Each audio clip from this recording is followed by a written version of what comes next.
There it goes.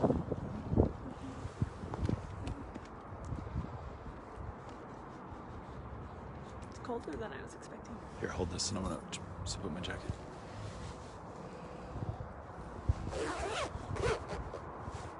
Hey everybody. It's a beautiful night in El Paso, and Amy and I just wanted to take a chance to say hello. There was a lot of discussion about the border tonight, and we thought we'd transmit and receive live from the border. And I put in live from the border, and then Facebook auto-corrected it to love from the border. Oh, well, same thing. So I just left that. So love from the border. We're in the historic Sunset Heights neighborhood, and we're gonna go over to our neighbor's house, Joel, see if he's home, and I don't know, just talk to Joel. He's a really, taking him a donut. And we're taking him a donut. You want to show the donut? Well, maybe in the light. Maybe you shouldn't handle the donut before we give it to I've already Joel. handled it. What kind of a donut is it?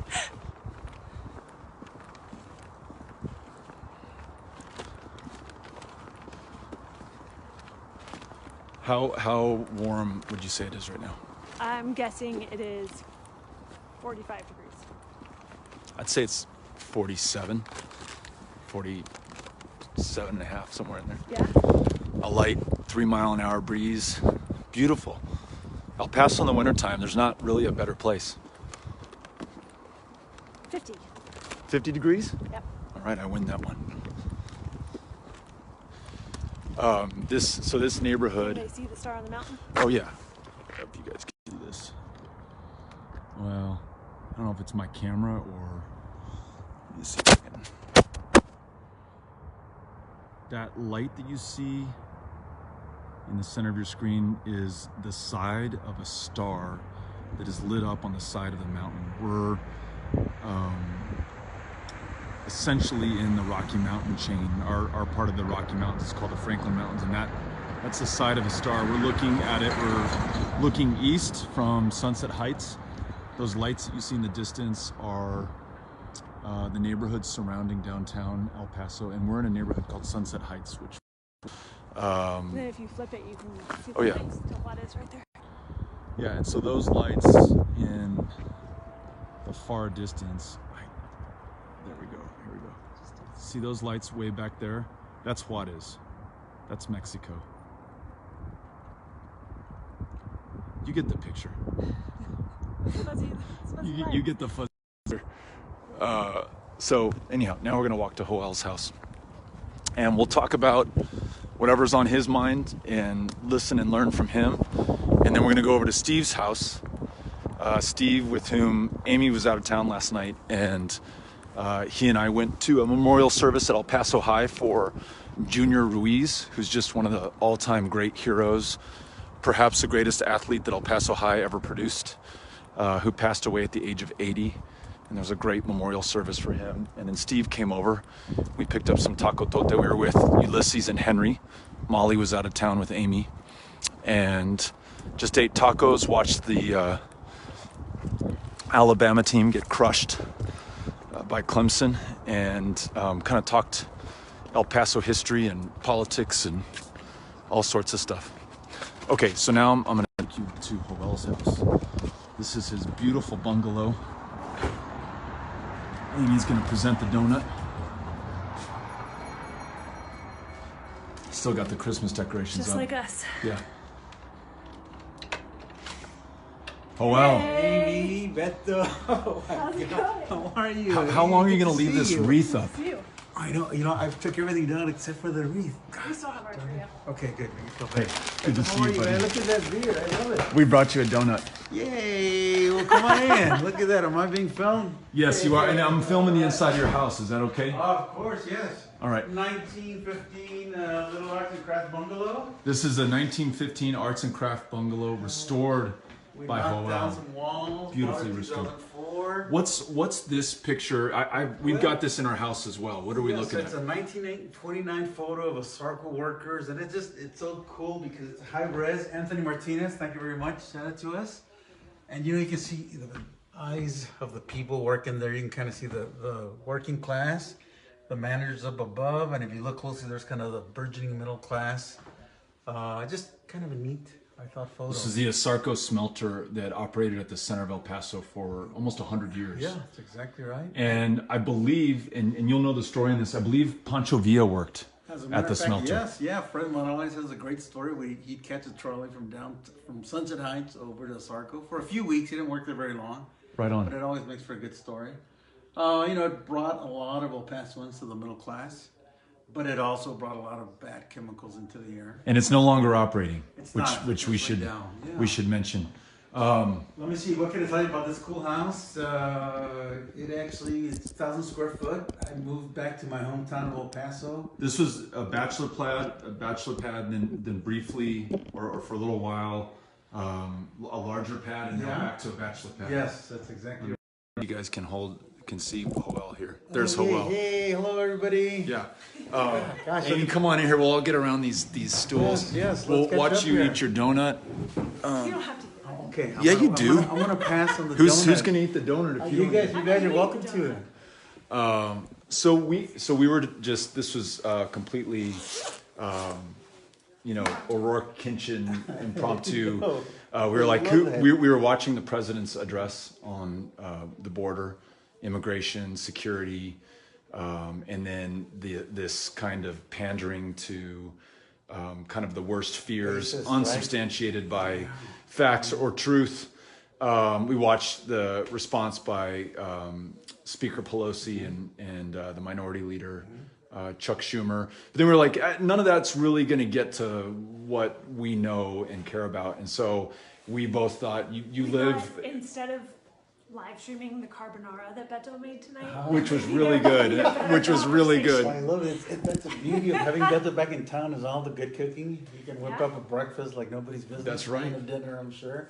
So Gwen Pulido shared her carbonara recipe with me, and we'll make it for you next time. But we did bring you a donut. All right, I saw that there. Do we have the donut? I'm hiding it. Why don't we here? You guys working? I want you to tell us a little bit about the neighborhood we're in. Okay. You and I will split this donut. You guys put the donut here. There are some napkins. So I'm having a medical procedure done tomorrow. Oh. You can't eat? So I can't eat. No, I'm actually drinking. My gosh. I'm drinking this cleanser. Is it going to bother you if I eat this Not at all. apple fritter? Look at that apple paw, big paw. Well, let me see. The neighborhood has a fascinating history. Platted in 1884, one of the closest downtown neighborhoods, and literally right next to downtown of El Paso. El Paso basically came of age. The modern age was 1881 when the trains came to El Paso. Founded 1827 or so when Ponce de Leon, who was living in Juarez of the day, what's called El Paso.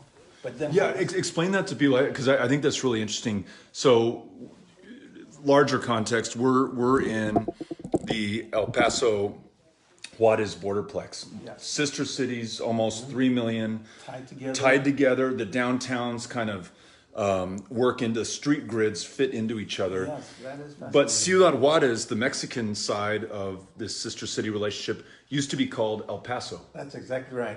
And El Paso was called just Franklin, or well, it became Franklin from one of the original owners, but it really was just the northern part of the river was still Juarez up till about, or still El Paso, if you want to call it El Paso, till about let me think, 1848 when the Mexican-American War ended. Doniphan's troops came in and it became the U.S. So from 1827 or so, when Ponce de Leon started settling El Paso, building farmland and bringing in an irrigation canal, it was actually part of Juarez. 1848, 49, it became an American city, and from 49 to 81, actually 49 to 61, when the Civil War started, it was part of this future railway connection to California. we became a major rail hub. We did, and it's really historically since the Spanish were here in the 1600s. It was a north-south connection from Mexico City to Chihuahua, trading into Santa Fe, trading perhaps into Missouri as well. And we were an east-west, hub as well. So it's always been kind of a major transportation hub with the river, with the mountain passes that are here. And so the metro area of El Paso Juarez once was a Spanish possession, then was part of Mexico. Yes. Then after 1848 and the war with Mexico, it became the U.S. This part of the larger metro area became part of the U.S., but we never really lost that connection in any meaningful way. Well put. I think so many people here historically have swam well in English and in Spanish, as Beto and Amy both do, as their kids do, as our kids do. And it's so easy to forget. I came back from Chicago, and what I loved about El Paso is how many people spoke English and Spanish so well. It's fun. It's kind of exciting. Your folks are from here? No, so my father's from Ciudad Juarez, and my mom is from a town, Nuevo Casas Grandes, Chihuahua, maybe 3 hours south. They immigrated in the 50s and 60s during the garment industry surge in El Paso. They had 4 kids. Your dad worked for Wrangler? For Hicks Bonder, which became Wrangler Jeans. Yeah, and down in South downtown, El Paso, right? downtown El Paso, yeah. Right now, the El Paso Times building, actually. Yeah. He was there for a solid 20 years. My mom worked for Mann Overall Manufacturing, which became also garment industry. I like to say that they worked hard and had pushed 4 kids, and I like 4 kids into the middle class. One of whom ended up in a 1,000 square foot bungalow in Sunset. Right. That's right. My brother Jorge was a doctor. My sister, who's a computer science, retired early in life. My brother and oldest brother, photographer. So I mean, I like. You guys did well. Yeah, and my parents did kick our butts, and they really kind of had a strong education ethic. I got to give them a lot of credit. And I like to think that that's what we're trying to push on to the next generation. And maybe not an atypical story from El Paso, right?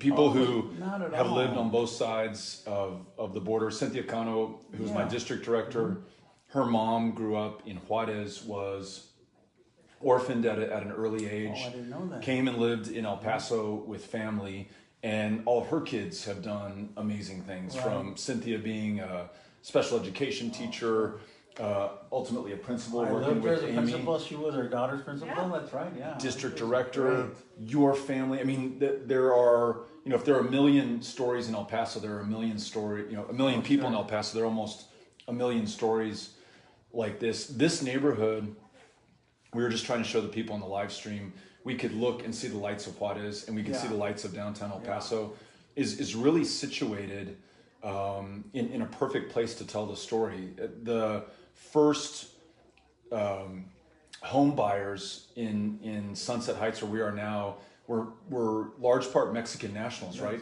Yeah, that's true. So the neighborhood, the subdivision failed because of an economic crash in the 1890s.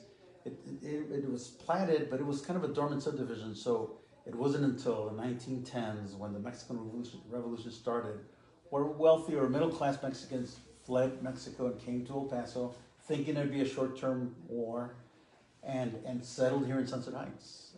So a lot of, if you come here, there are basically 2 large streets, Yandel and Prospect, which have the nicer, larger homes, and then smaller homes radiate away from those 2 streets. So my house is kind of a little bungalow. And what's unique about the neighborhood, what's neat, I think, is the mixed income, mixed size of homes. Nowadays, developers tend, and I work for a developer, we tend to build homes, large homes here, medium-sized homes here, and smaller homes here. But this was... It's all mixed here. It's all mixed, and it allowed commercial, it allowed residential, it allowed people to mix socioeconomically, educationally, culturally, at different levels. And still a neighborhood of immigrants. I called you earlier to warn you that we would be coming over. All right, thanks. Clean up quickly. Make your bed. And called Steve, because we may go by Steve's house cool. and see if he's there. We'll offer him the other half of this donut. I'll cut off the half that I ate and give him the. Talking about what makes this neighborhood so special, it's still a neighborhood of immigrants. So we'll take our kids to the park, and there will be immigrants from Pakistan playing cricket Right? That in, is so in the cool. park. Yeah. Immigrants from Mexico, Right. from El Salvador. Or UTEP, African UTEP students playing a pickup soccer match over here Right. in Dunn Park with little soccer goals. It's really just so cool. Great athletes too. I really just love that. The ability to walk to UTEP, which is just right there over the hill.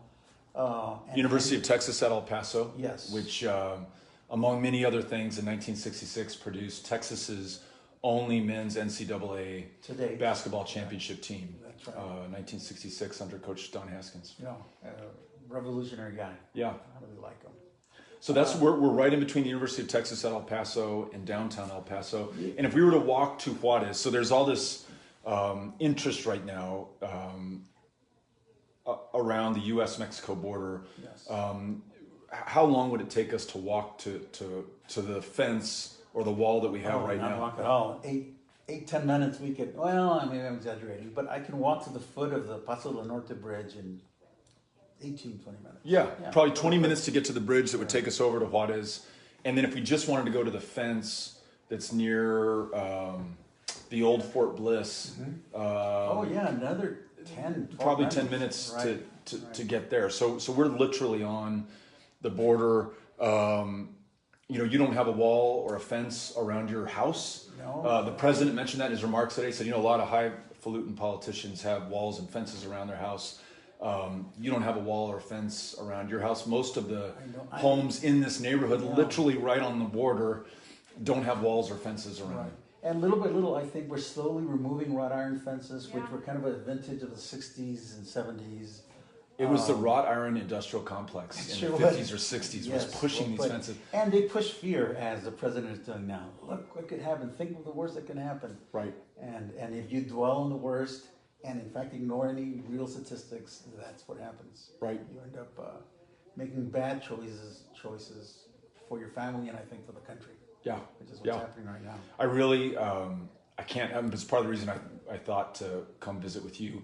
I really believe that if people came to El Paso, experienced it, if they could live here for a little while, even better, all of this preoccupation and consternation and fear, so much of it founded in paranoia and perhaps the purposeful anxiety that the president seeks to stoke and instill. I think all that would melt away. You just have to be here, see it, believe it. I've lived here almost all my 46 years, was born here. You're from here, went away, came back. Amy, not from here, was from Chicago, grew up in New Mexico, and then moved here 14 years ago. But your folks were from here, I think, right? So, so you always had that great connection. Yeah. Her grandmother lived on Yandell Street, in the house with the pool. The old bed and breakfast? Yes, it used to be a bed and breakfast. That was her. That's a gorgeous home. And then she was a nurse at Vilas. Really? So do you remember that, or does your mom remember it? No, my mom wasn't alive when she lived in that house. And then my dad's dad lived on Hawthorne. Gosh, just right there. Yeah. Her dad's dad, was he born in Mexico? Her dad's dad was born in Chihuahua. Yeah, so as was your mom's dad. Right. And it's back to the strong mining connection, from Cotton northern Chihuahua mining. all the way to really all the way to Mexico City. There's been mining, and through the 1800s there was kind of this cross pollination of technology and of industry as well. Although there were back in the Porfirio Diaz days, there was some egregious people were taking advantage of the poverty here as well. But I think if you look at it in total, it was just an amazing history that we have here. Yeah. One that more people should know. We're one of the safest cities in America. This neighborhood is safe. Yes, but I got to give you credit. I think people coming to El Paso, there's a great opportunity for that to happen because they know that Beto's from here, and I think somehow it's got a great buzz. See, Amy, I keep telling you. No, it is little. You hear so much more about El Paso. I was in Chicago right after the election, and sitting at two different bars in my own neighborhood, I actually heard people talking about Beto and how. What is it, the bar? So Steve, our friend that we're going to introduce you to in a minute, and I were on city council. The year was 2005, 2006, and we had become friends with Joel, and he said, there's this bar in my neighborhood in Chicago, where I used to live in Chicago. Yes. You've got to go. Is it the Old Town Ale House? Very good, the Old Town Ale House. And it was, amazing Great bar, jukebox, right? amazing art Best on the jukebox in wall, Chicago, right? amazing people Best at the bartender, bar. just neighborhood types. And is it still that way? Still there, It's yeah. been almost 15 years since I was there. So I was there right after the election. Right. And it was just a fun place to hang out, neighborhood gossip. So there was Yeah, did you run into old friends? I ran into maybe 5 old friends, and it was great. It was great to see them. In fact, it was a little bit sad just thinking about all the people that have passed away in the last 20 years. Yeah. That were regulars there. But while I was there, I thought of Beto because the election had just happened, and I actually got him a book. Oh. I purposely. I brought him a donut. No, I don't. I went He to, can't eat. And then he I went can't to a eat. used bookstore in Chicago. Is it driving you nuts because you can't eat that I'm eating a donut? No, it's not not at that all. good, by the way. I know. Because it was maybe made this morning. Yeah. But I appreciate just having some sugar right now. Great angle of music. I know you got a deep affinity for music. You and Ray Tejas and a lot of people I know that have just an amazing ability to find all levels and take a cross section of music. And one thing I never heard you talk about on your Facebook feeds were just the record labels and how they also fed the music. Right on. So anyway, cool little used book, fun, great pictures. Right on. For me Thank to you keep. so much. Right. This is so cool. I thought once you read it, you can just pass it on.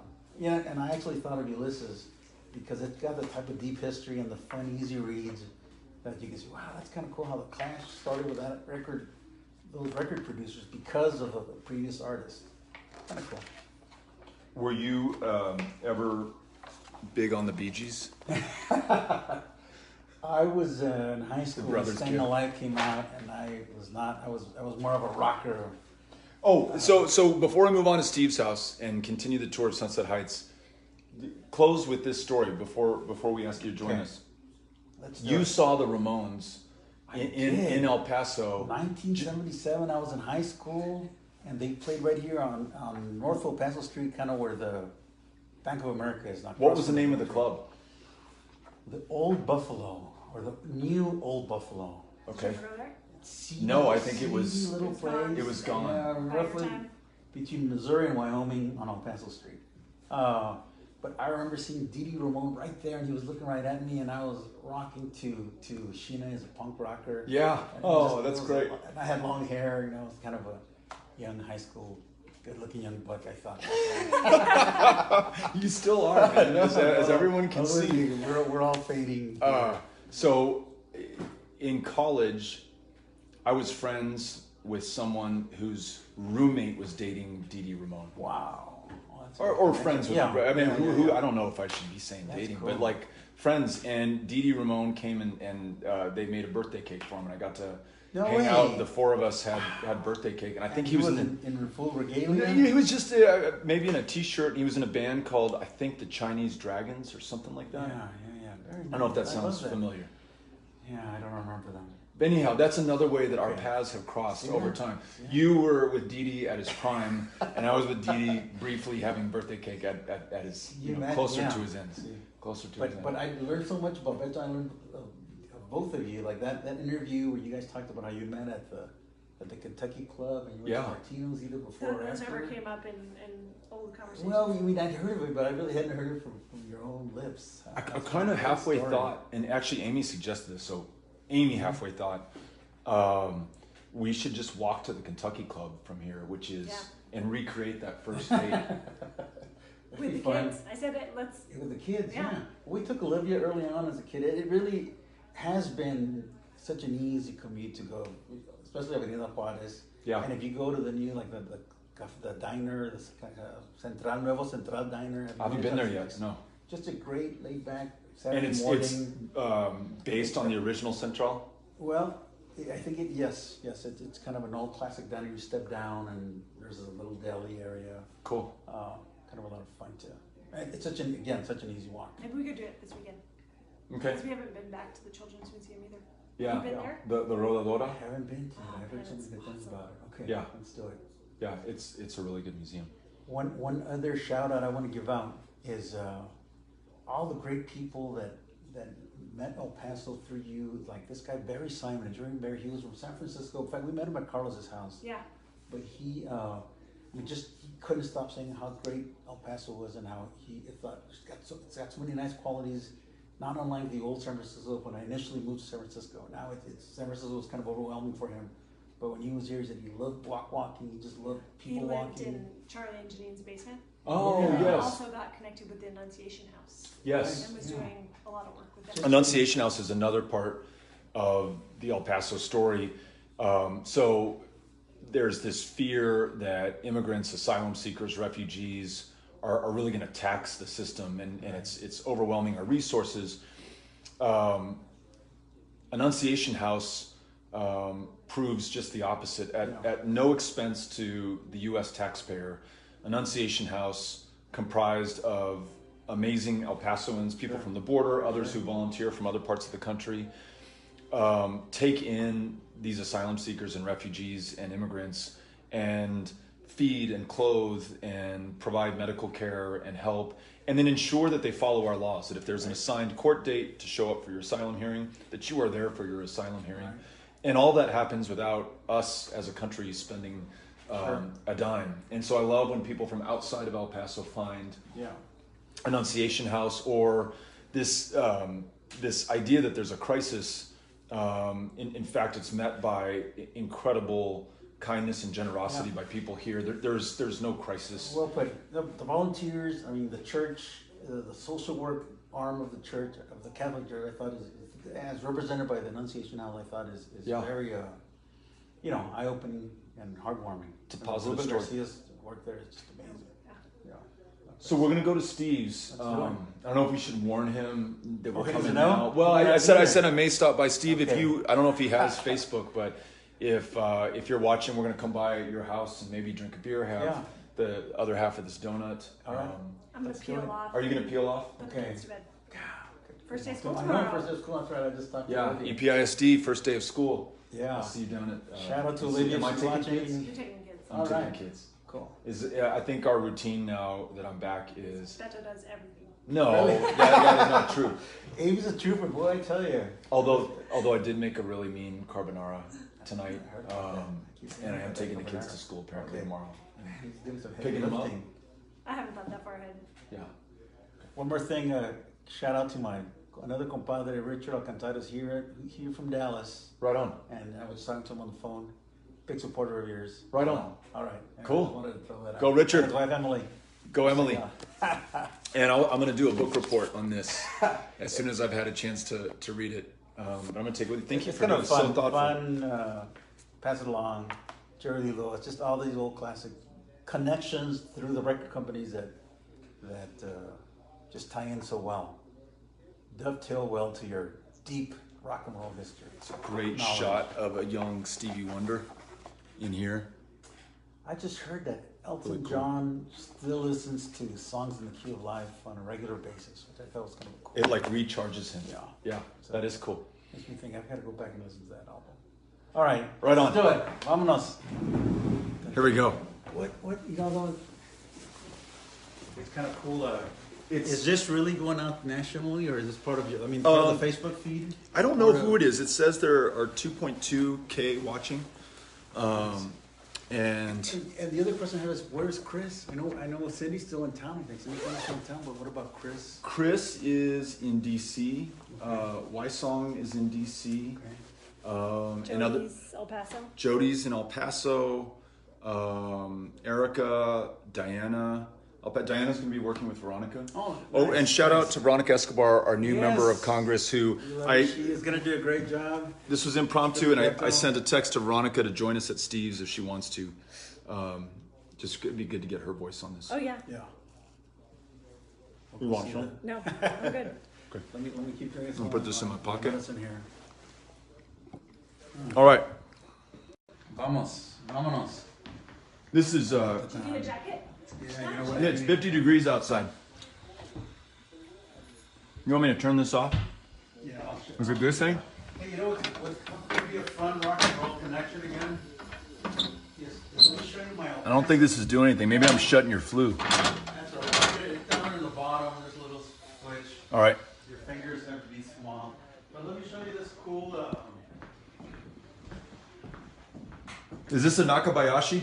It is a Nakabayashi. Good. Man, eye. is such a cool So piece of that art. is, he said it was one of the few paintings I did that paid homage to my Japanese roots, he said. It's really good. Yeah. This is some It's a local Dutch Master. El Paso Dutch Master. Check out the ticket stub collection over here. Oh, and that's a David Free Akabayashi. Oh, wow. Beto and Amy These are all shows you went to? Yeah. So Ulysses would love this. Ulysses is a big Rush fan. Okay. That's at the El Paso County Coliseum, 1977. Black Sabbath, the OJs. Man.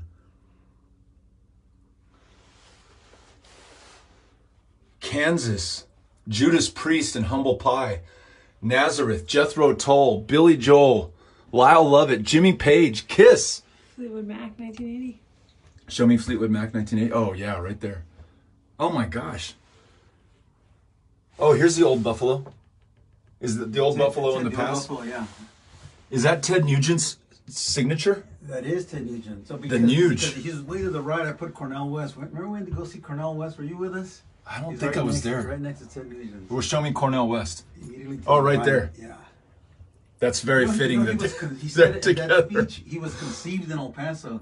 His parents were in Fort Bliss, and he was Who? born Cornell West. No way. He wasn't born here. He was just conceived here. Because he was born maybe 5 months after they shipped out of Fort Bliss. Foreigner, Blue Oyster Cult, Don't Fear the Reaper, Styx. Can you sing me one Styx song?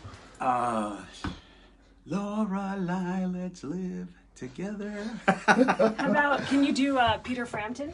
Oh, yeah. Actually, I want don't get stuck in my you. head. Don't get stuck in my head. Show Don't do it. me the way So those are every 70s, day.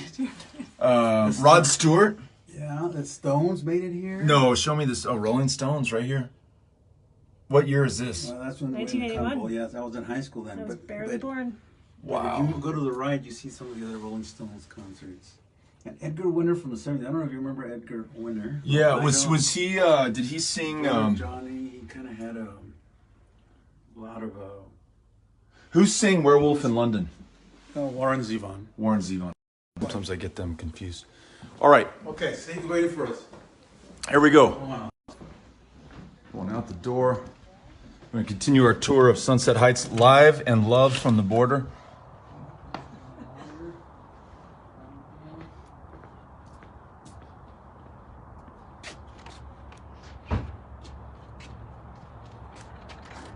Should we, for fun, you want to go up those stairs? There's a great view of the city. Yeah, let's do that. Am I bidding you adieu? All right. Love you, Mama. Well, I'll see you in a little bit. Bye, You want to say goodnight to Will. everybody? Bye. I hope it all goes well tomorrow. All right. You want to say? We'll see you all soon. Love you. Bye. Yeah. All right. This is some So new apartment. See the lights over there? That's quite Yeah, I showed them that view. But we're gonna get a better view once we go to Steve's house. Steve's house, and just real quick, we'll climb up these 30 stairs. And if you're in top physical condition, Yeah. this should not be a problem. Are you still biking, running? You know what? I have a stress fracture on my tibia Oh, yeah. from I don't know what the hell. Just I don't know. Too much running. Maybe it's down here, right by your ankle. I think it's around your shin. Okay, good. This is all via WebMD. I haven't actually had this diagnosed by a doctor. So El Paso and Juarez merges into that whole area. So we're those lights you're seeing right there are El Paso and Juarez. Correct. There's downtown El Paso here on the right, and then right behind it is Juarez. And further out, all that back there would be Juarez. And then down there is Juarez. So this is all lights you see here are Juarez in the distance. Then you see downtown El Paso, so you can't really see the distinguishing line. And then the lights you see here are a mix of East El Paso and East Juarez in the distance. And then Amy was pointing out that star on the mountain, which you can kind of see the edge of. Right. Which is kind of on the east side, but. All right, let's find Steve's. Let's go find Steve. And then, oh, you know what, Joel, while I'm walking, maybe I can figure this out. Since the view won't be good because it's so dark, maybe I can read some of these questions out. Oh, yeah. If you've got questions about the U.S.-Mexico border, about El Paso Juarez, the defining binational border community, the largest border community, 3 million people. Joel is your man. I'm gonna provide an assist on this.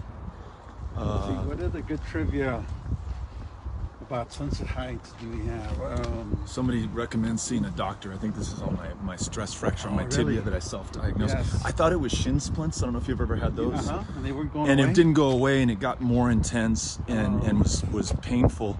So I stopped running altogether. Are you doing any hiking? I know you mentioned you were threatening. I did Lost Dog. Oh, good for you. Yes, Yeah. on the west side with Gwen and Ray on Sunday. Just a real gentle hike. Went with Henry and Artemis. I love it. Ulysses was at baseball practice. So Henry is getting into the hiking. Look, I think this is on the minds of a lot of people here. Okay. When do you bring the Christmas lights down? How long can they stay up? So technically here in El Paso, people leave them up till the 6th of January because it's at Epiphany Day. And I've got to admit, I'm not very savvy on all of the holidays. But the Reyes holiday is the 6th of January, where they find the plastic Jesus in the cake. In the cake. Yeah. In the rosca. Chris got the baby Jesus. Really? Yes. Which I forget. means something. We were in He's gotta- McAllen, and I think he got it. Well, next year he's got to do something by the cake. So I think by the 7th you start really considering bringing them down. And I think a lot of people don't. So straight ahead, we're getting close to Beto's intersection. And this is a perfect example of the nice, larger, more affluent, more sumptuous homes. Sumptuous. That's not a word I hear often. Where the wealthy of El Paso live. And it kind of radiates out, but this is a gorgeous intersection here. And these and lights. I think nice neighbors, right? You've met all the neighbors yeah. here?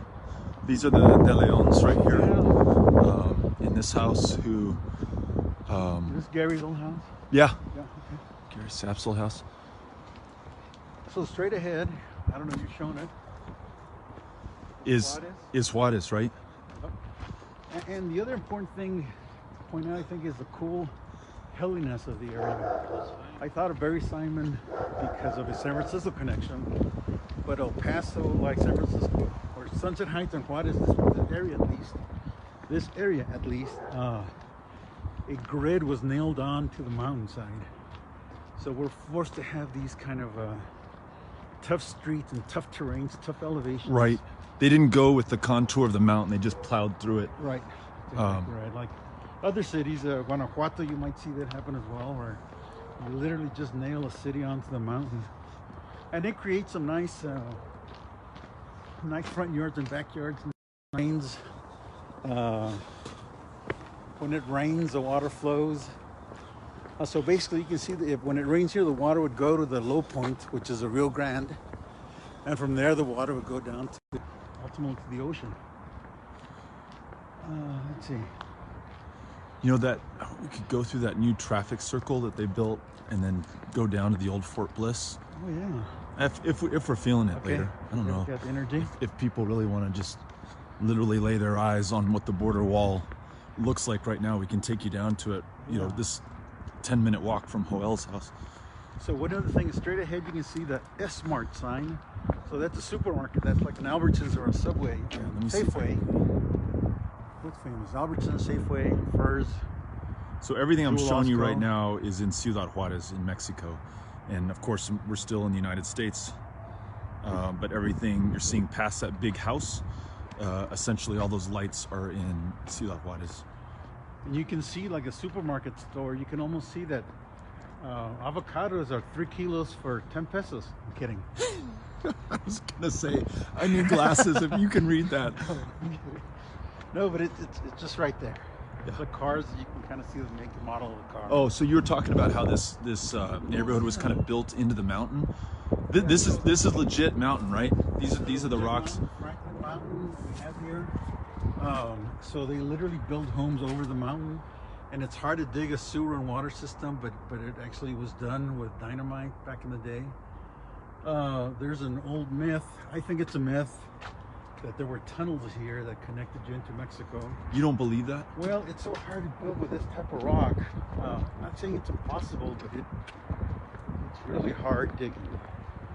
There's a famous house here, the Turtle House, that has a great myth of a famous tunnel that goes through there on Porto Street. And I hate to kill the myth, but I'm one of those myth busters. But it's a myth, a fun story, and it brings tourism to the neighborhood. So let me see, what else can I say about the neighborhood? Stewart Park here, now called John Carr Park. Yeah. After an old friend, John Carr. Great leader here in the neighborhood. He's been rehabbed homes here since the 1950s. Passed away maybe 5, 6, 7 years ago. I want to just reiterate, I'm here with Hope.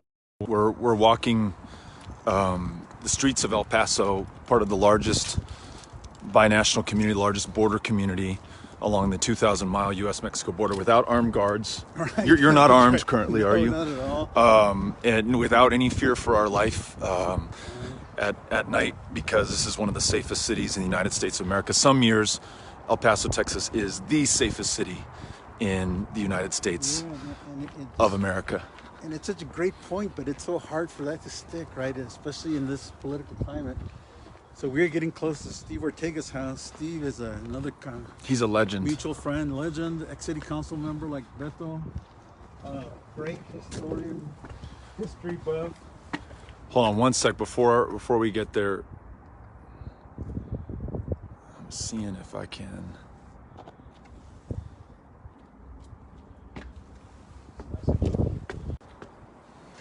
All right, we're back. Here we go. Hola. Steve, Senor Steve, what's when are you going going to on, take man? this wreath down? How long does it stay up? That's a good question.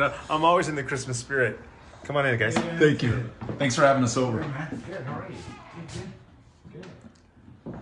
This is another home in Sunset Heights, Steve Ortega's house. Great house, Steve.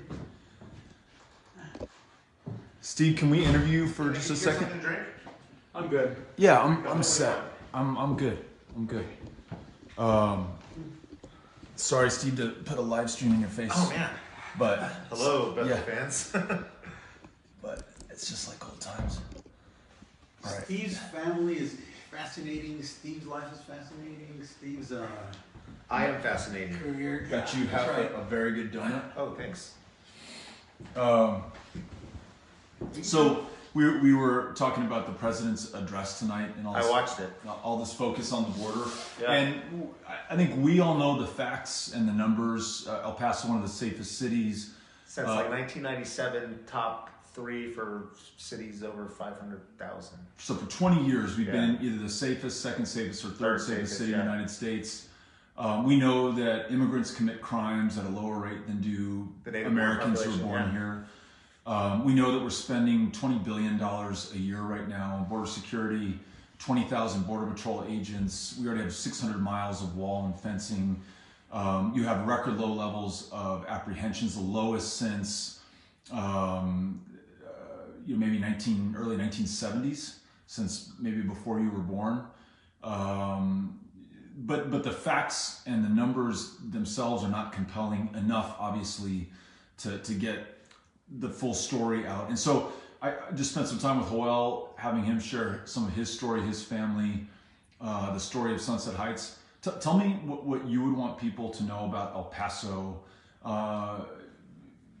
your impressions growing up here, your family being from here, being the descendant of, as most people in the United States, not all, but most are, of immigrants. Your predecessors coming from Mexico, and you were showing me a great picture. I don't know if you can bring it up. Is it your great grandfather? Yeah, I have some actually photos. Who served with? Is it in this? It's in that folder down there. Who served with Villa? Yeah. So yeah, just tell us. So I'm a 5th generation El Pasoan.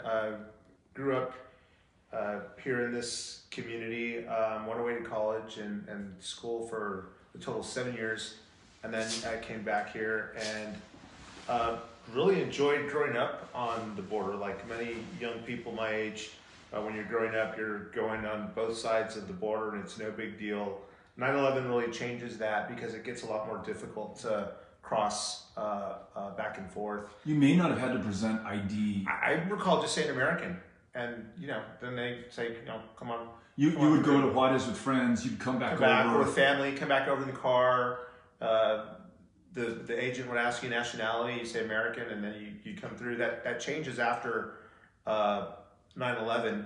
But pre 9/11, it was regular for me to go back and forth.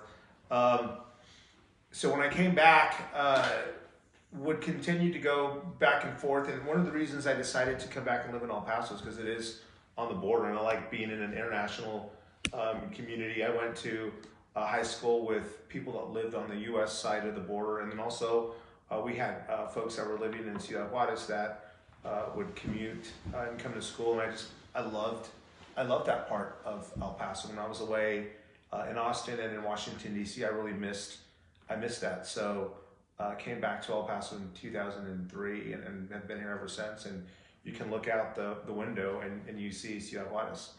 And I love it. While I'm asking you questions, and I'm going to ask you questions from the live stream as they come in, think about where we can walk to right now, if you guys are up for it. I mean, Joel and I were talking about we could walk down that new traffic circle that connects to Paisano and go to the old Fort Bliss, and you could see the border from there. We could walk towards downtown, or we could just walk out to the edge of Sunset Heights. Or we can go up to Caruso Park, which has a great view of the neighborhood and the border. So Joel was talking about where his parents were from, and their path to success and their children's success here. Yeah. Your family's path is a little bit longer, or better way to put it, your family's been in the United States. You're the fifth generation in El Paso. But tell me about this great grandfather. So, in doing my genealogy, Joel, who's one of my best friends, we found out that our families are from the same small town in Durango, a little small pueblo called Canatlan. So if you go back 150 years, I'm positive that in this small place, my family members knew his family members. And so that's just kind of a cool thing that we uncovered. On my dad's side, his great-grandfather fought with Villa during the Mexican Revolution. When the revolution was over in the late 19-teens, the Mexican government gave Villa and some of his generals chunk of money that said, just leave us alone. Villa used that money to go buy a hacienda in Cañutillo, Durango. My great-grandfather used that money to purchase land here in El Paso, and lived over literally where the U.S. meets Mexico and where Texas, New Mexico, and Mexico meet. And he lived on the Texas side, a little community neighborhood called Smeltertown that's in El Paso, no longer a community. So Joel, in his house, we just saw it at the beginning of the live stream, a picture of the Asarco workers from the 1920s. Right. And many of those workers lived in Smeltertown, right? Right. You know, the little town right next to the copper smelter. Yeah. So your family lived there. Yeah, and Joel, if you'll give me that, I kind of have this little ceramic piece as an homage to Smeltertown and Asarco. And Beto, you and I, and it was the right thing to do, we supported our state senator in about 2008 to shut down the smelter, just because there were tons of toxins that were coming out of that, and it was not at that time, it was not a good thing for the community, and we did the right thing. But at the turn of the 19th century, this was something that was powering this community. And so he grew up in Smeltertown, later moved to this neighborhood, to Sunset Heights, a block down from where I'm living right now, literally a block down. And his grandchildren, all of his grandchildren, 6 of them, all went on to college, and a good chunk of them went on beyond to get their masters or their JDs, etc. So I kind of feel like that was the American dream for him and for his family. And so I was the beneficiary of that. Both of my parents went to school. Both of my parents have master's degrees. And so it was an expectation for me when I was done with high school, I was going to go to college and continue on. And I certainly have that expectation for my daughter as well.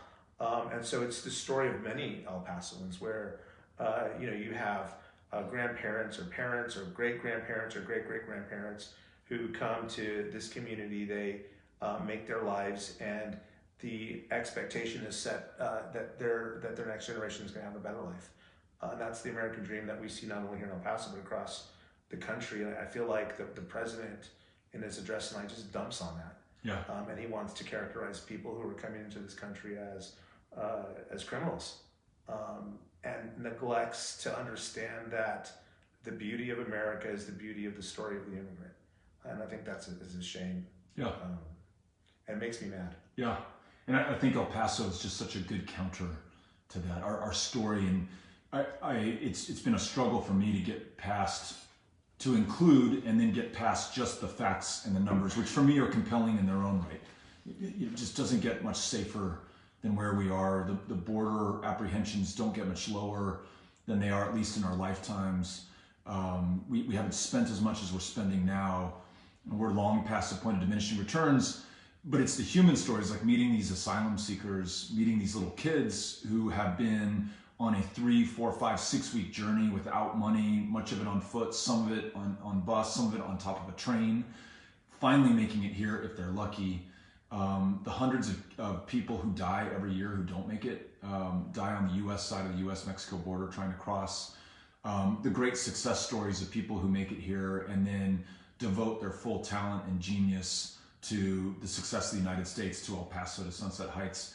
That's part of what I hear in your story and in Joel's story and in my story from, I'm 5th generation as well, going back to Ireland on our side, but, coming to El Paso. And Yeah.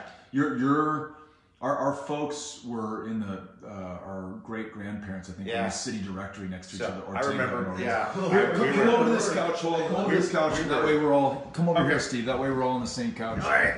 Folks can see us. And I can answer questions.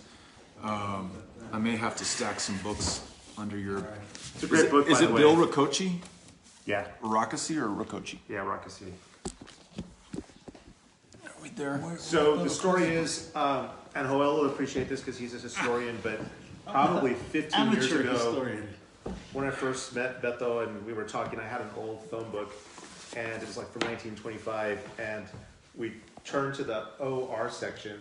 And his, that's right. His like great grandfather, I guess it was, or grandfather, was on the same page as my great grandfather. Yeah, so literally on the same page in the 1925 James O'Rourke, I think. yearbook, and then mine was Daniel Ortega. So. And Beto, you did some genealogy as well, I recall, right? Yeah, so on my dad's side, all the male O'Rourkes drop out before they're 60. Right. Yes. Wow. So my dad made it to 58. His dad, his mid 50s. Dad before him is mid.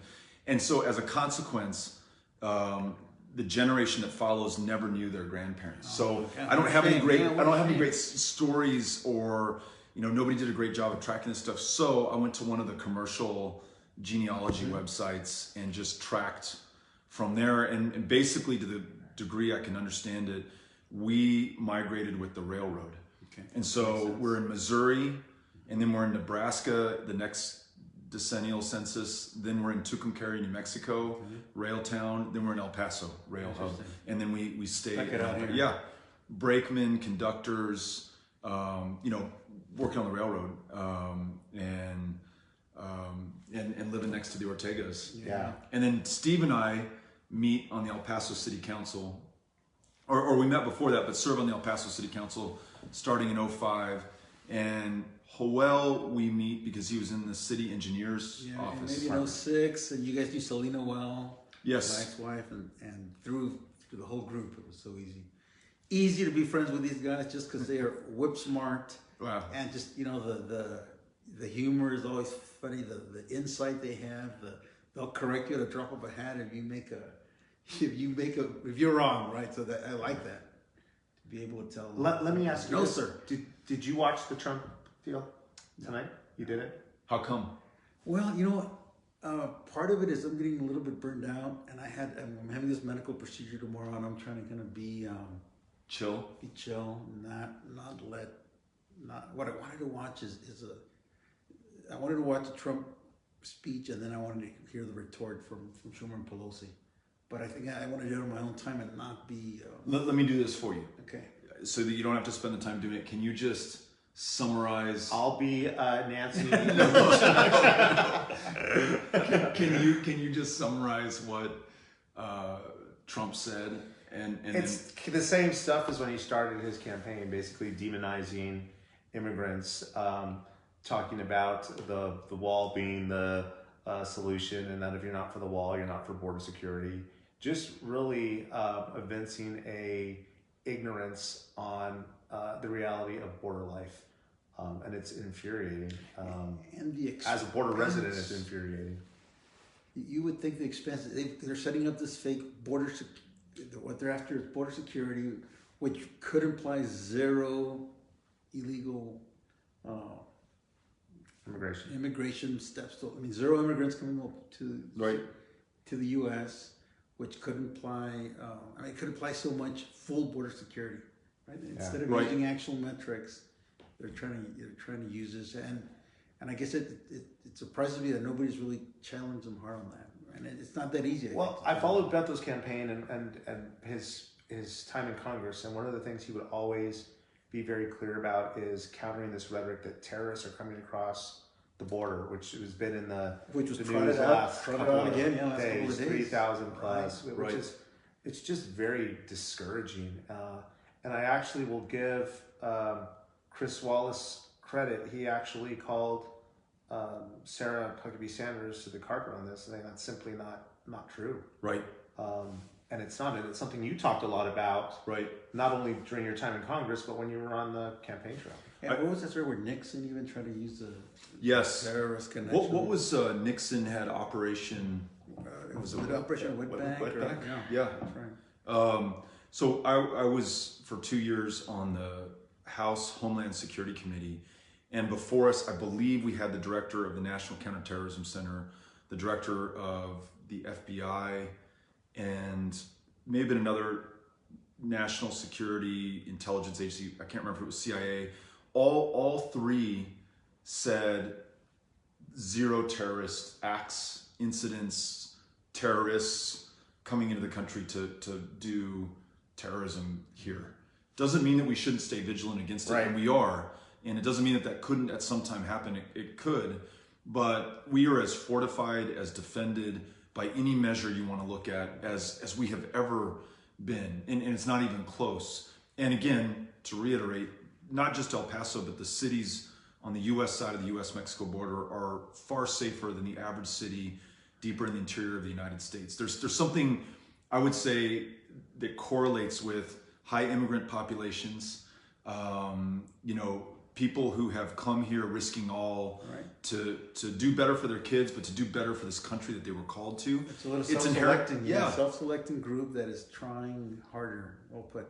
Makes us safer by their very presence is what I want people to understand. And what I think the president is so effective at doing is he, through his speech, recounted some really horrific murders that have taken place, and all of us think about the families who've been impacted by this, and you cannot help but be moved. I was. Sure. But he tries to make those murders emblematic of the immigrant population or asylum-seeking population, and then tries to say that he would solve that by putting a wall up, that somehow a wall would stop people who've overstayed their visas, who arrived at airports.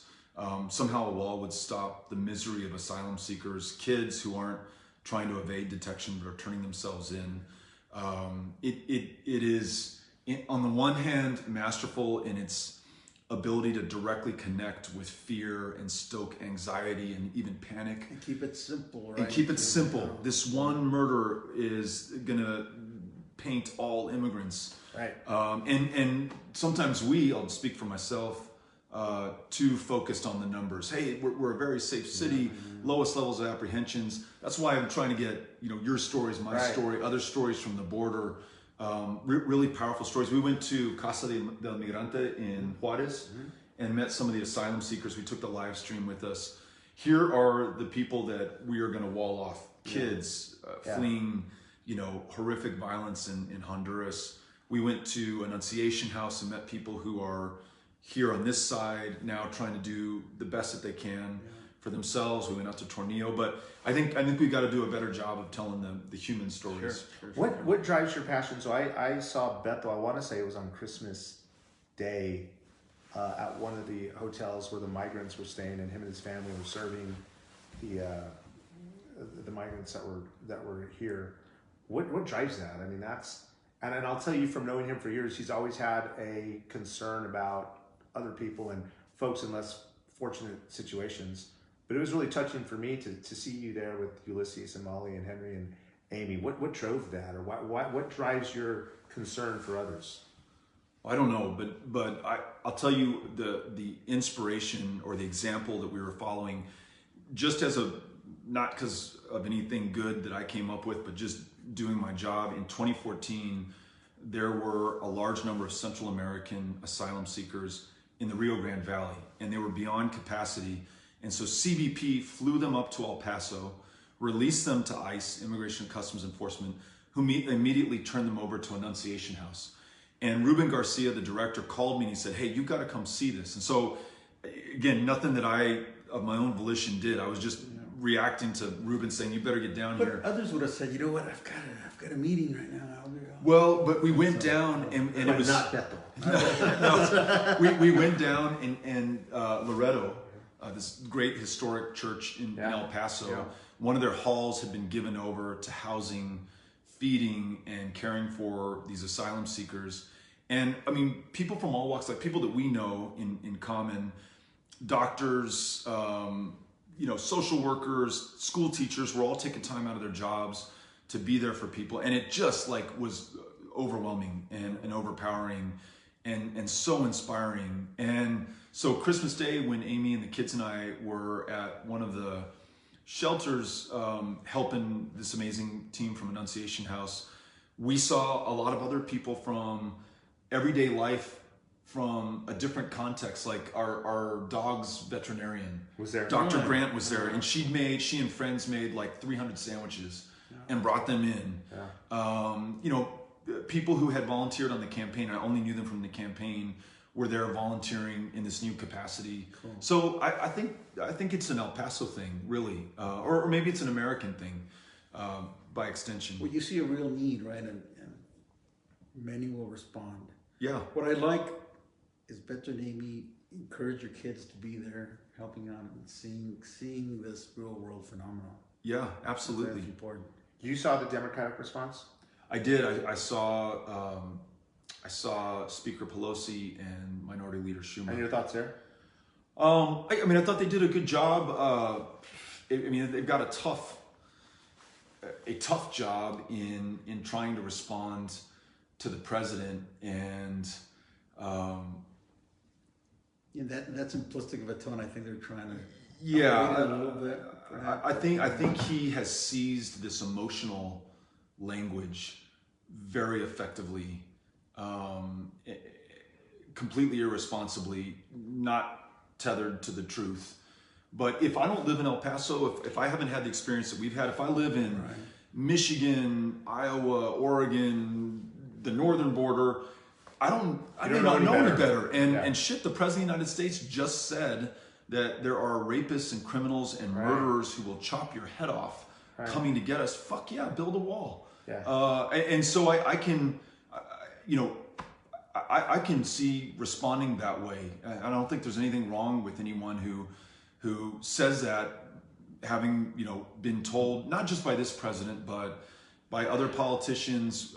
I've shared with you this, and I tweeted it today. There's a 1981 El Paso Herald-Post headline: "Libyan hit squad suspected in Juarez." I mean, people have been projecting their fears on the border. Judicial Watch 3 or 4 years ago said there was an ISIS training camp in Ciudad Juarez.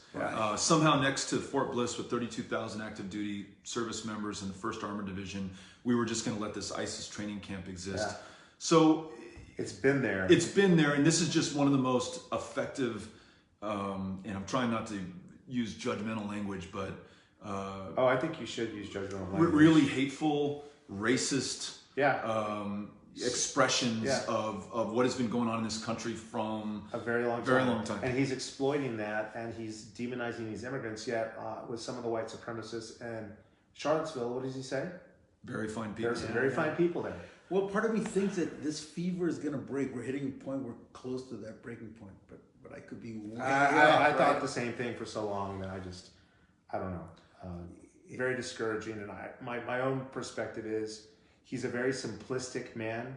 He views the world and people in categories. So if you're Asian, he thinks of you a certain way. If you're black, he thinks of you a certain way. If you're Jewish, he thinks about you a certain way. And he thinks very simply, a wall will solve the problem. He's just a very simpleton kind of person, and someone that I have very little respect for.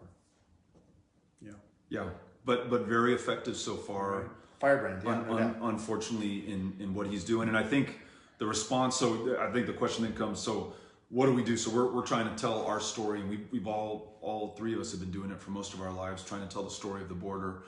But people who are watching this or wanting to make sure the country does the right thing, helping to share these stories, and then telling your member of Congress to hold strong and to reject the walls, the false, choice between, a border wall and having your government reopen, and also understanding that not only do we not need a wall by any measure, but that wall is bound to cause death and suffering and misery as total northbound apprehension. So total number of people coming to this country has dropped precipitously over the last 16, 17, 18 years. We're at the lowest levels of our lifetime.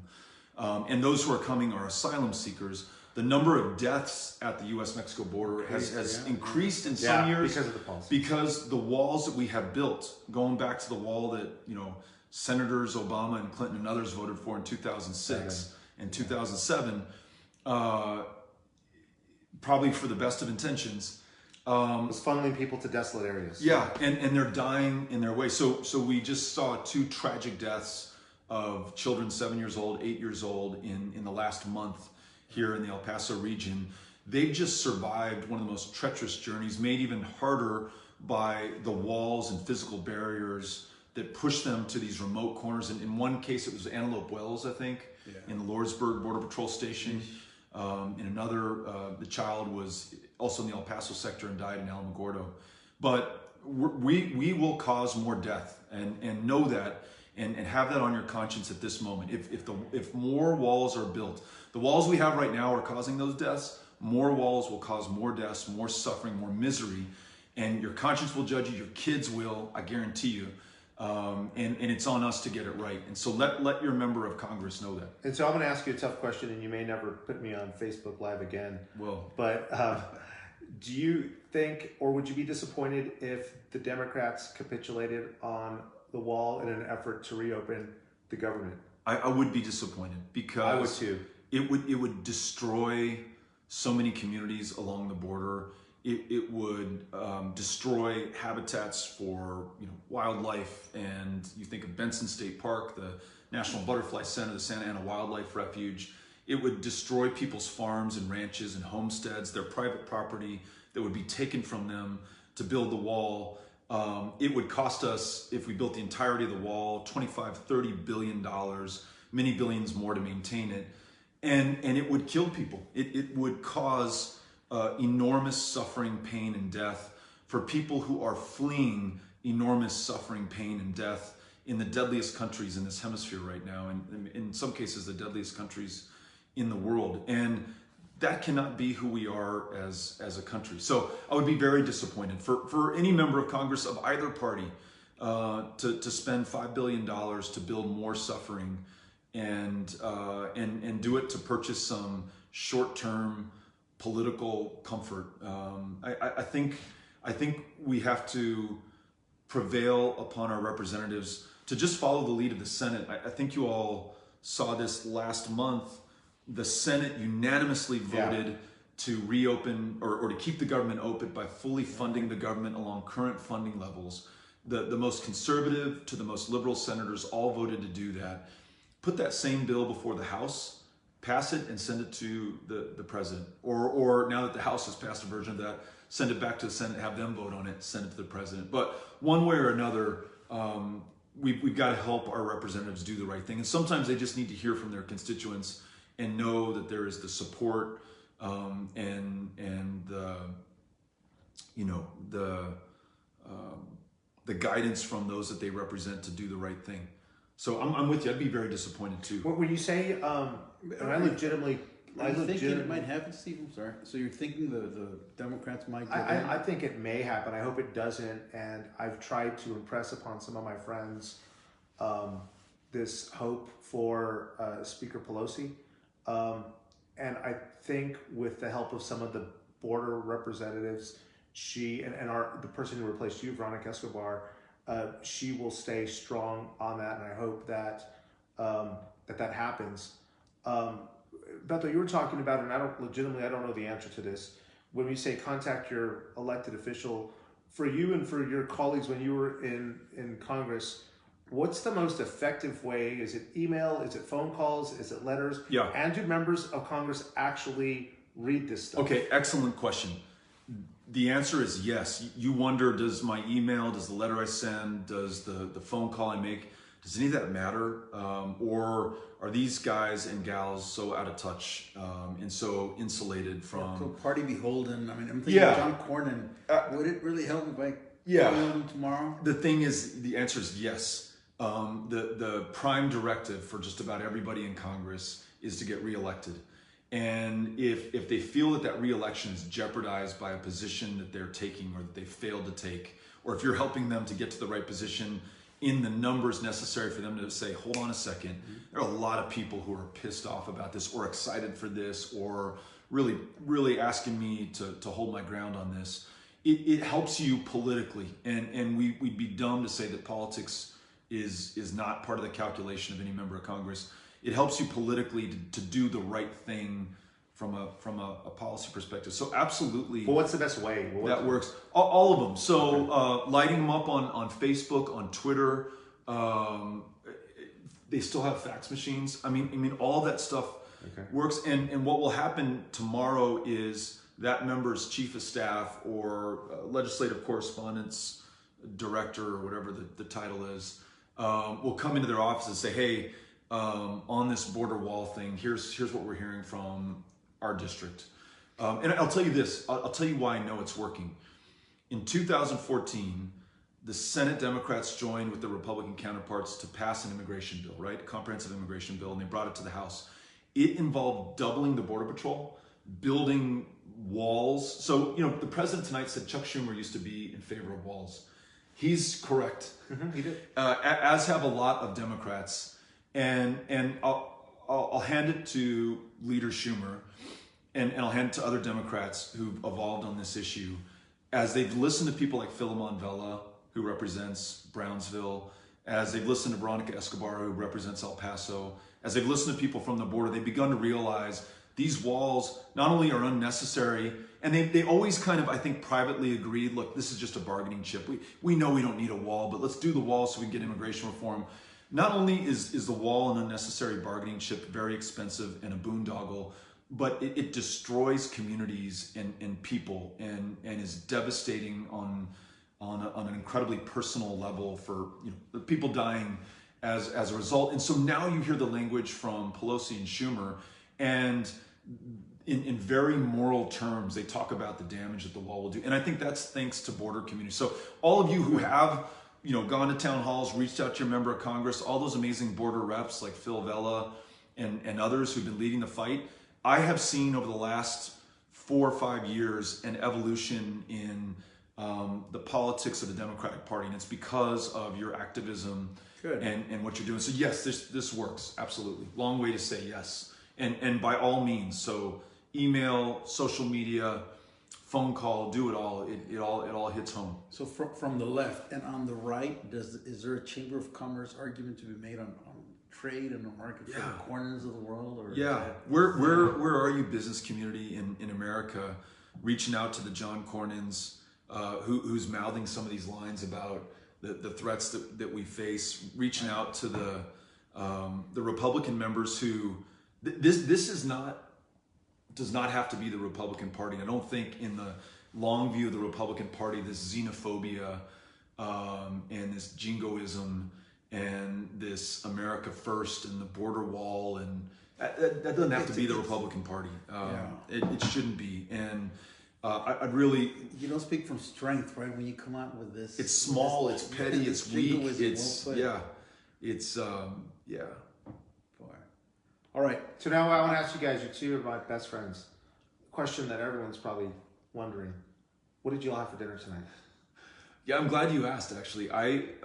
So Ray and Gwen made this spaghetti carbonara the other night that I'm not the most lactose tolerant person, so there's no cream in it. Right. There's some Parmesan cheese, but it's egg, bacon, garlic, essentially, so it's a light carbonara.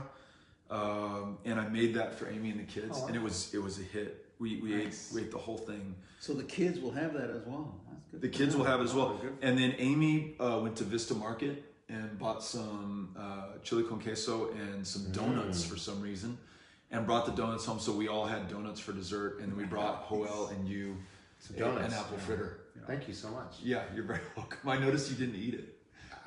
I will. Steve's trying to eat healthy. No, I'm drinking my juice. Yeah. I have this medical thing going on tomorrow, so I didn't have a dinner. Well, we wish you well. I didn't know you had a medical procedure tomorrow. So I literally fasted I've been fasting all day. But you know, when you fast, you get into this nice groove. Yeah. And you feel somehow healthier. When your energy level's still feeling good, it's a good feeling. I've never done that. I need to. No, I've heard that there's some good beyond like weight loss and all that stuff, or if you have to do it for medical. I've heard that there's some good mental. Yeah, no, it's surprising. So benefits. I haven't had anything to eat since last night, and it feels really good. Yeah.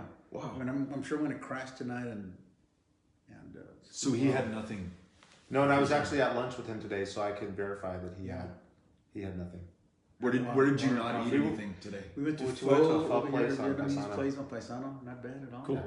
Yeah. Should we close out? Do you want to take us to some lookout that we can see? We can go to Caruso Park if you want. Yeah, I think it's a great idea. Which one is Caruso? It's right Randolph up and here, Prospect? right next to the old apartments. Fairview Apartments or the Fairview Apartments? Yeah, it's maybe a 3 or 4. The ones that John Carr owned?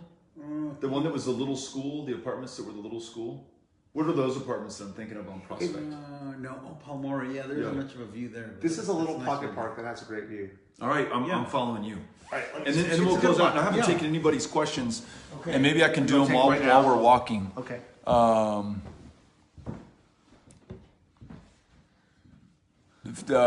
Andrea says fast and then drink water, and you do this cleansing. Okay. So she's behind you on this one. All right. In Spanish, that thing is limpia. You're doing the limpia. Yeah. Well, I'm not purposely doing it, but it's a doctor-ordered limpia. It feels great. Okay, I'm gonna see.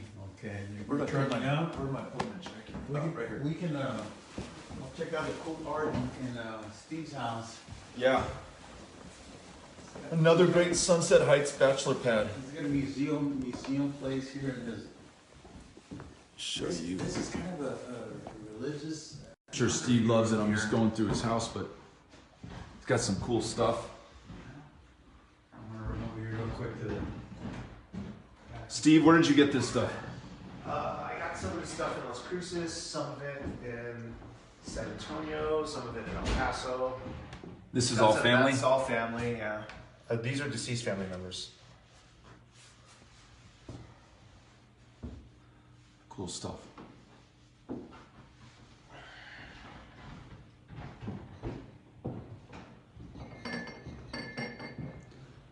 All right.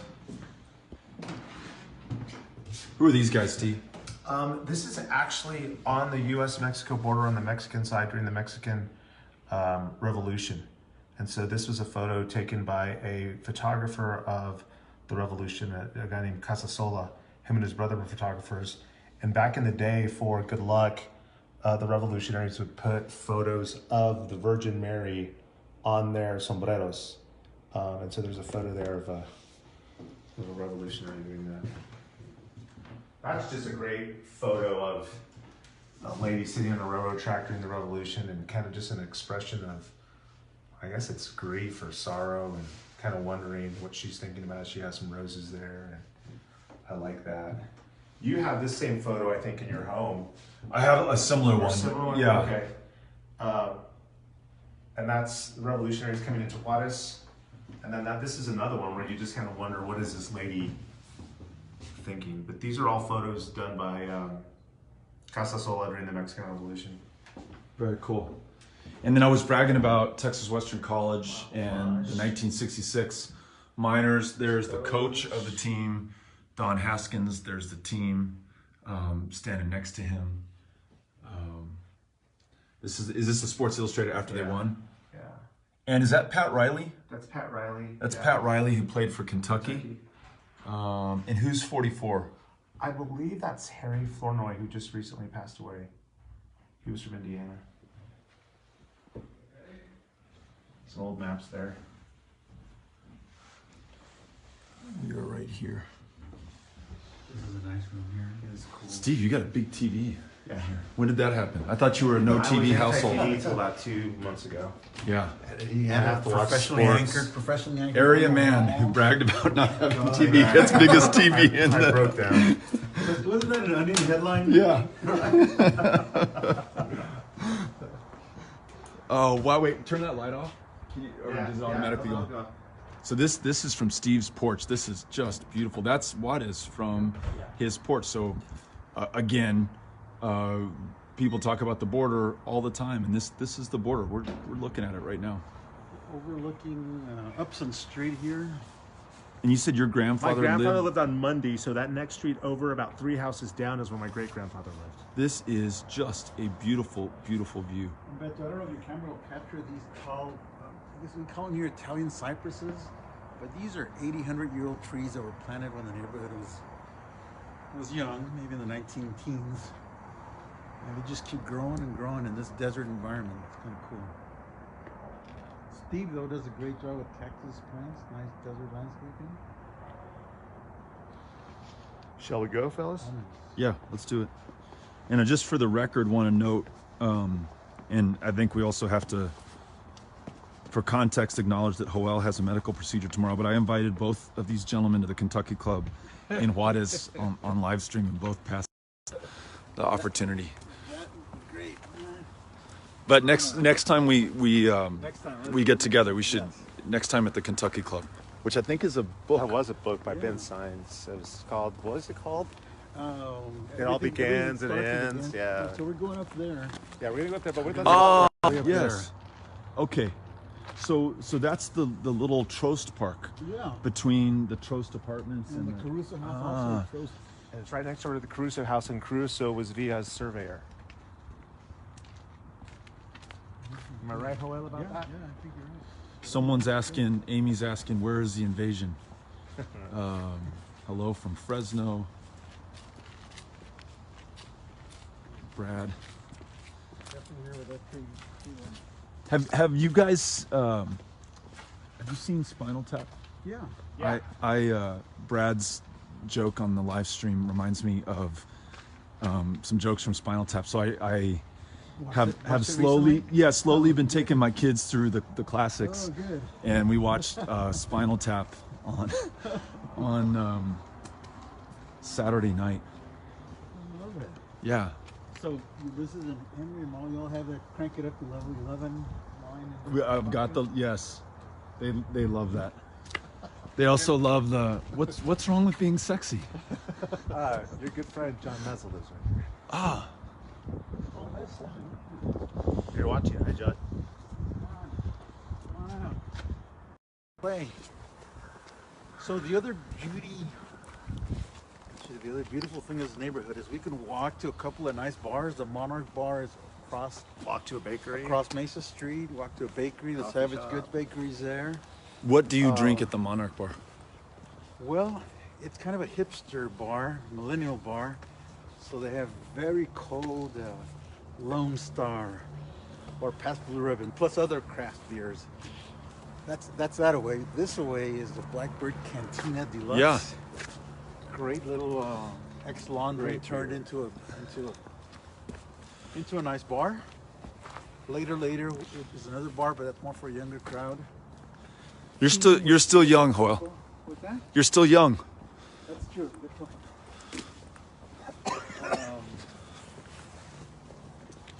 You can walk over to the ballpark pretty easily. I've been able to walk to work, which is kind of a fun, liberating thing. Are you working downtown? No, not yet. One day, our company I work for is building a high-rise there. Looking forward to that being done. Are you walk all the way out near Executive? Yeah, it's a How long does that take you? 45-minute walk, but I haven't done it, I'd say, in a good 4 months. But it's so refreshing. You kind of feel you've gotten all your exercise out of the way when you walk to work, and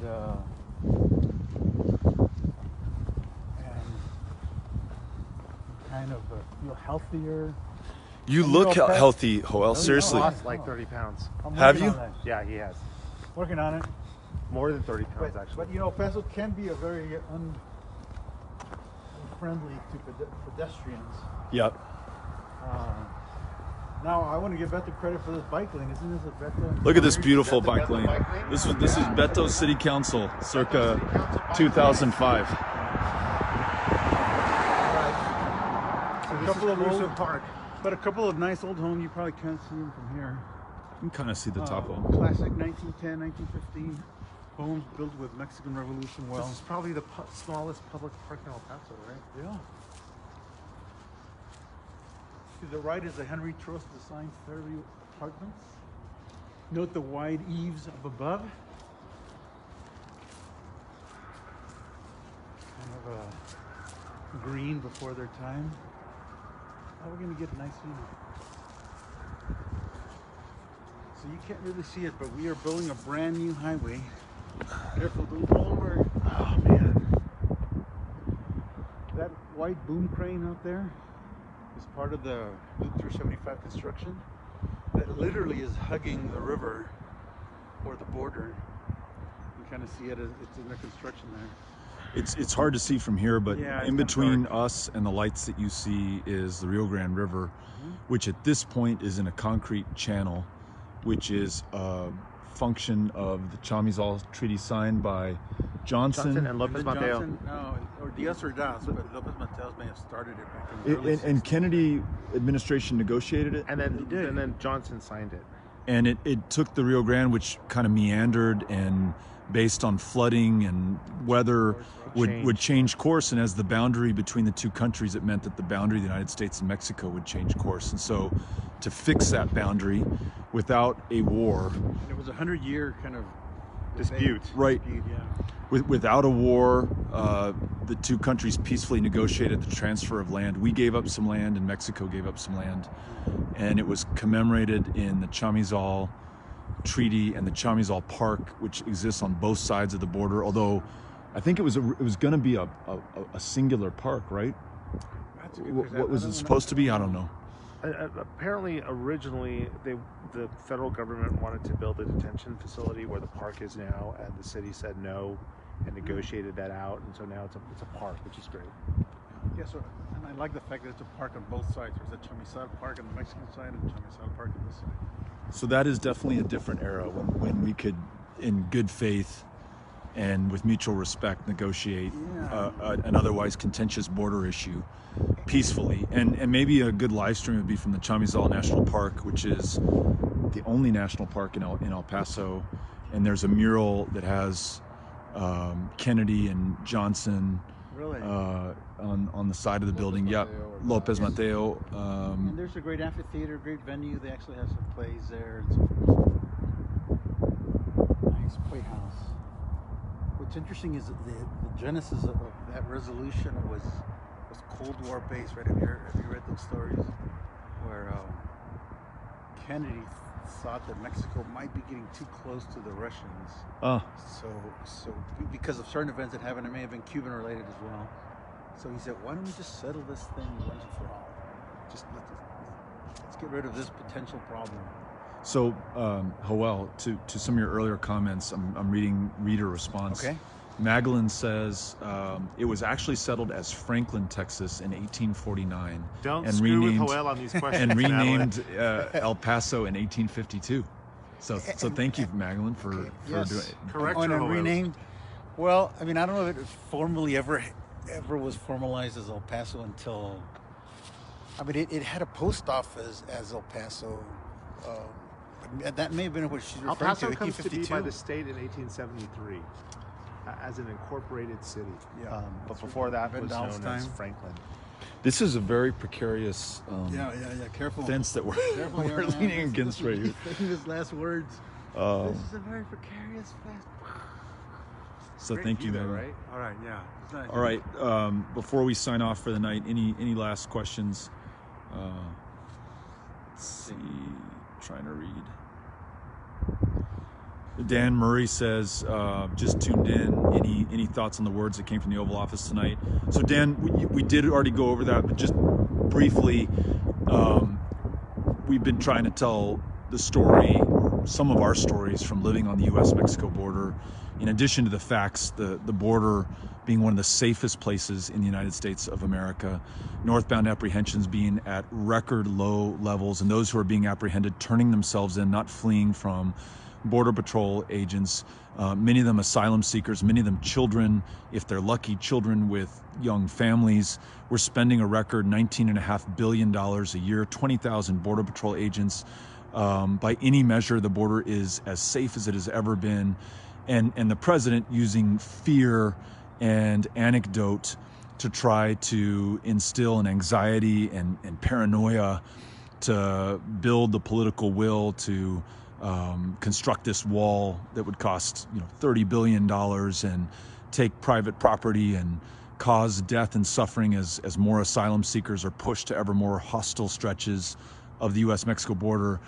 That was what we heard from the Oval Office, and we need to meet that fear with the truth, with our ambition, with the best traditions of this country, a country of immigrants, and with the example of El Paso and Juarez. And that's why I've got this shot up right now of the U.S.-Mexico border. Half of your shot is in El Paso, half of this shot is in Juarez. It's one of the most peaceful, one of the most beautiful communities on the planet.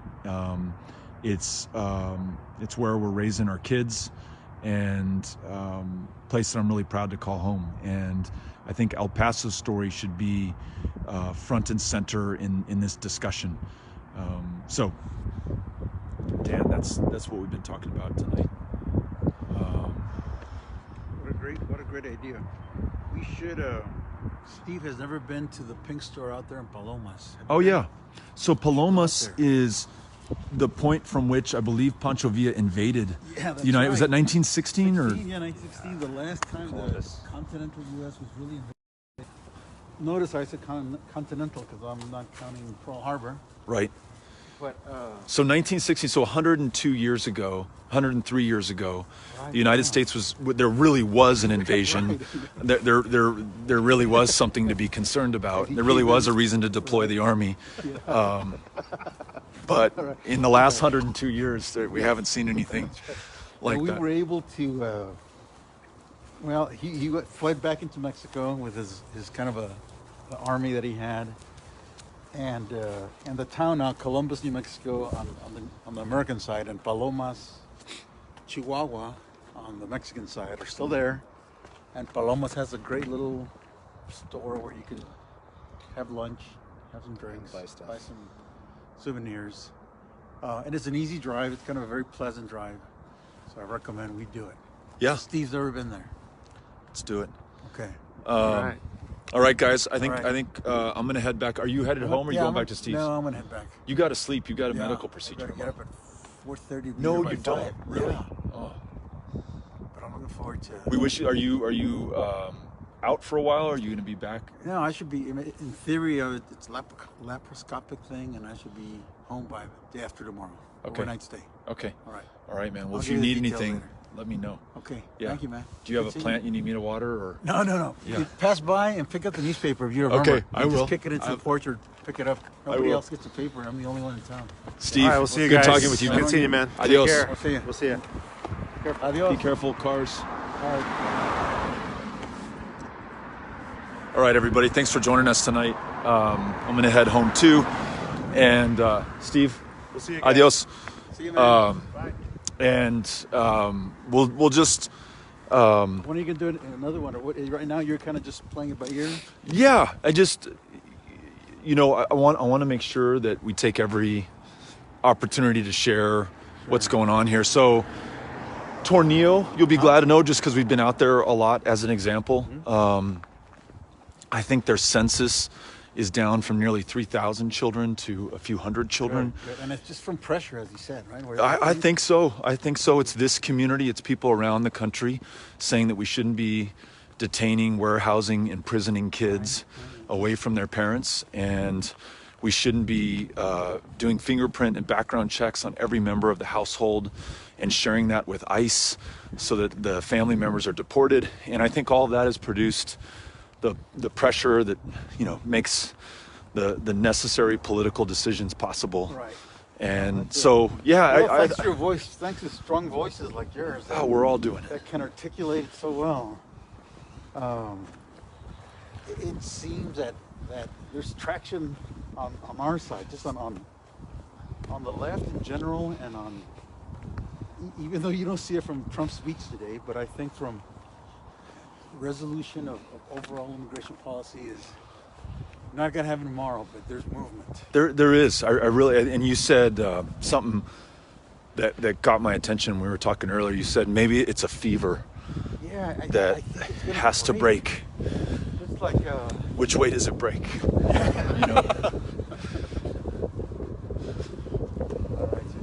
All right, I'm gonna tune out. Thanks, everyone. see y'all. Yep. Adios. Bye, Joel. Best of luck. Everyone's wishing you luck on your All medical right. procedure tomorrow. Thank you.